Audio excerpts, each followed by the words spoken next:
Welcome করছি white park বে থেকে। খুবই সুন্দর একটা বিচ। আমরা আসলে বেশ কয়েকদিন ধরে এখানে ঘোরাফেরা করছি আমাদের হলিডের জন্য। আমার আগের ভিডিওগুলো যদি সবাই দেখে থাকেন তাহলে আপনারা বুঝতে পারবেন যে আসলে আমি এখন আয়ারল্যান্ডে। সো এই বিচটা আমরা মনে হয় যে এটা হচ্ছে আমরা যে ভিলেজগুলো আমরা আসলে ভিজিট করছিলাম সেই ভিলেজগুলোর মধ্যে লাস্ট হতে যাচ্ছে। এই বিচটা দেখার পরে হয়তো আমি কালকে ভোরবেলা চলে যাব। তো ওয়েলকাম গাইস। আমার প্রিভিয়াস ভিডিওটি যদি কেউ দেখে থাকে তাহলে কিন্তু জানতে পারবে যে আমরা এই বাসটার জন্যই অপেক্ষা করছিলাম এবং ফাইনালি আমরা বাসটা পেলাম এবং আমরা যাচ্ছি আমাদের হোটেলে।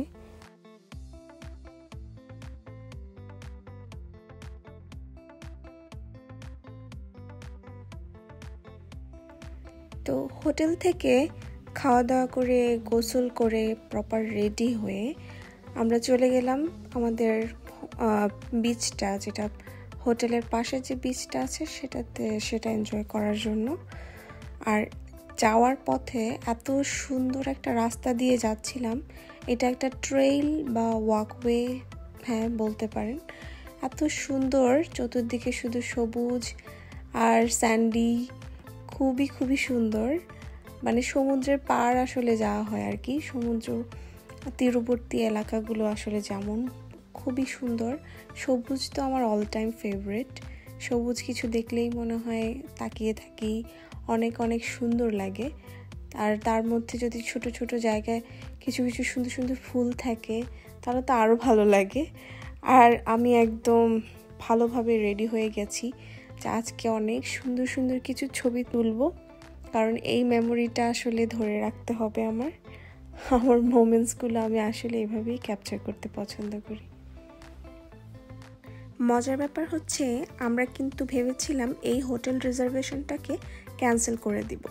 ক্যান্সেল করে আমরা সোজা চলে যাব বেলফাস্ট, এবং বেলফাস্ট থেকেই আমাদের পরবর্তী দিনগুলো আমরা ওখানে কাটিয়ে আর ঘোরাফেরা করে আমরা চলে যাব ইংল্যান্ডে। তো সেই ব্যাপারটা আসলে ঘটেনি, কেন যেন মনে হলো যে একটা হোটেল যেহেতু রিজার্ভ করা আছে আর ওই প্লেসটা আসলে কেমন হবে একটু দেখেই যাই, শুধু এটা ক্যান্সেল করার কি দরকার। তবে আমি মনে করি এই ডিসিশনটা আমার বেস্ট ছিল, কারণ এই বিচটা না হয় আমি দেখতে পেতাম না। সমুদ্রকন্যা বলতে আসলে হ্যাঁ, আমি কক্সবাজারের মেয়ে, তো অলওয়েজ সমুদ্র আমাকে টানে। যখন এই বিচটার কথা আমি জানতে পারি যে এই রকম একটা সমুদ্রের ভিউ আমি দেখতে পাবো, তখন ভাবলাম যে না, এটা আসলে মিস করা যাবে না, এটা আমাকে দেখতেই হবে। তো যেই ভাবা সেই কাজ, আমরা চলে আসলাম। এবং আমার মনে হয় যে এটা আমার জন্য বেস্ট একটা ডিসিশন ছিল, কারণ আমি না হয় এখানে যা সুন্দর পিকচার্স বা আমার মেমোরি আমি করেছি সেটা আসলে সম্ভব হতো না।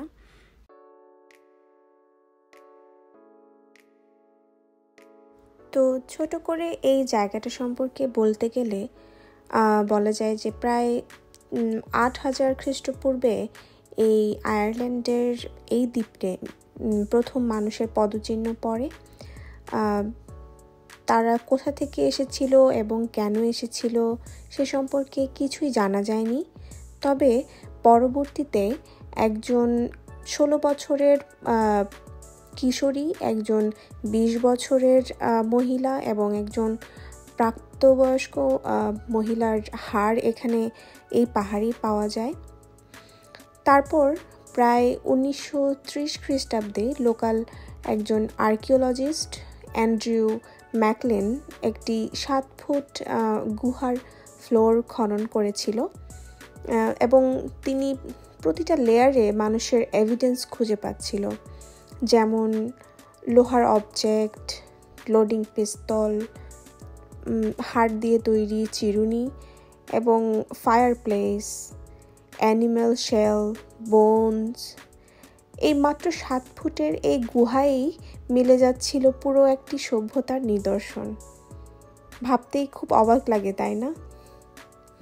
আসলে এখনো আমি নিজেও এইটা দেখলাম যে এখনো এখানে মানুষ যখন আসে এই পাহাড়ে কিন্তু তারাও টেন্ট করে ক্যাম্পিং করতে পছন্দ করে এবং ফায়ার জ্বালিয়ে বিচের সৌন্দর্য উপভোগ করতে চেষ্টা করে। তাদের কাছে মনে হয় এই বেতে এসে এই পুরনো ফিলটাকে নেওয়ার যে একটা চিন্তা বা আগ্রহ সেটা এখনো বিদ্যমান আছে। তো আমার কাছে ওটা বেশ ভালোই লাগলো।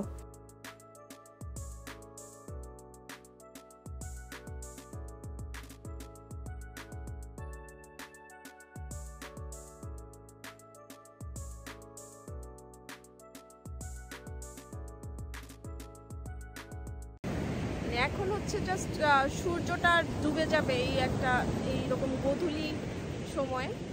গোধূলির মুহূর্ত।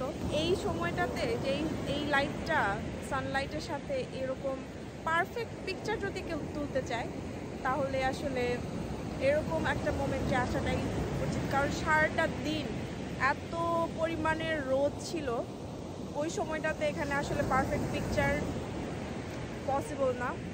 এই সময়টাতেই আসলে আসা উচিত যদি কেউ পারফেক্ট বিচ ভিউ নিয়ে ছবি তুলতে চায়। অ্যান্ড আমি অনেক সুন্দর সুন্দর কিছু পিকচার তুলেছি। কেউ যদি সেটা দেখতে চায় তাহলে আমার ফেসবুক পেজের লিঙ্ক আমি এখানে দিয়ে দিব, কেউ চাইলে ঘুরে আসতে পারে।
সূর্য ডুবে যাচ্ছে, তো আমরা এতক্ষণ অপেক্ষা করছিলাম সূর্য ডোবার জন্য, সানসেটটা দেখেই যাব।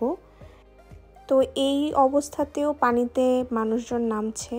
তো এই যে আমাদের সেই কটেজটা যেখানে আমরা আছি এখন, তো এই পুরো ভিউটা উপর থেকেও অনেক সুন্দর লাগে বিচের।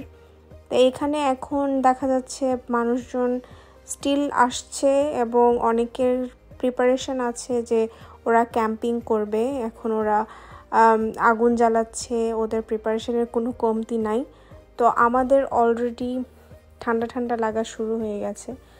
আমরা শীতের কাপড় নিয়ে আসছিলাম, সেগুলো পরে ফেললাম এবং আমরা সানসেটটা দেখেই হয়তো চলে যাব, বেশিক্ষণ থাকবো না।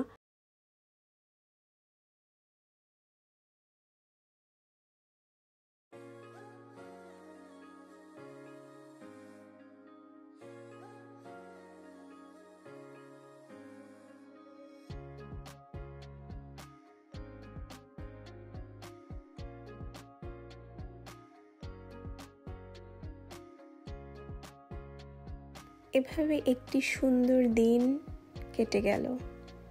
হয়তো আরও সুন্দর সুন্দর দিনের জন্য, আরও সুন্দর সুন্দর কিছু মুহূর্তের জন্য অপেক্ষা বেড়ে গেল।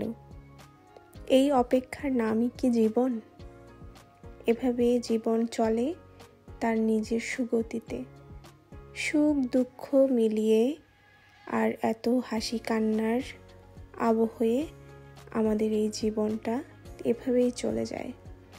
সবাইকে অনেক অনেক শুভেচ্ছা জানিয়ে এখান থেকে বিদায় নিচ্ছি। আল্লাহ হাফেজ। এখন আমরা চলে যাব আমাদের রুমে, আর রুমে গিয়েই আমাদের খাওয়া দাওয়া করে আবার নেক্সট দিনের জন্য প্রিপেয়ার হতে হবে। আমরা চলে যাব বেলফাস্টে। খাওয়া দাওয়া কমপ্লিট, তারপর সব কিছু গুছিয়ে সকাল যেহেতু অনেক ভোরে ভোরে রওনা দিব, সেজন্য সব কিছু প্যাক করে রাখতে হবে এবং খুব সকালে আমরা বের হয়ে যাব, হয়তো বা সূর্যোদয়টাও দেখতে পাবো। তারপর আমাদের নতুন গন্তব্য হবে বেলফাস্ট।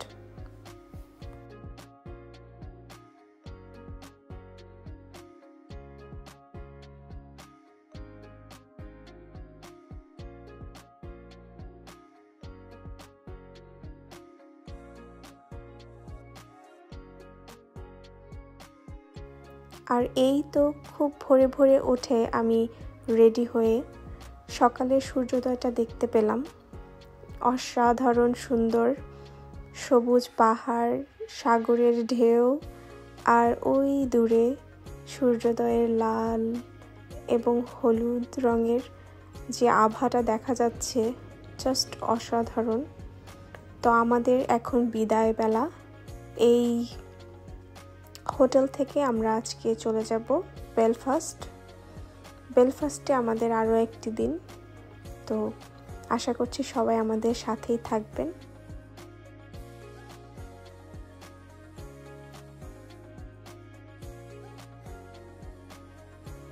অসংখ্য অসংখ্য ধন্যবাদ। আমার ভিডিওগুলো যদি আপনাদের ভালো লাগে তাহলে লাইক, শেয়ার এবং কমেন্ট করতে কিন্তু ভুলবেন না। যারা আমার ভিডিও প্রথমবার দেখছেন তারা কিন্তু সাবস্ক্রাইব করতে ভুলবেন না। ভালো থাকবেন সবাই।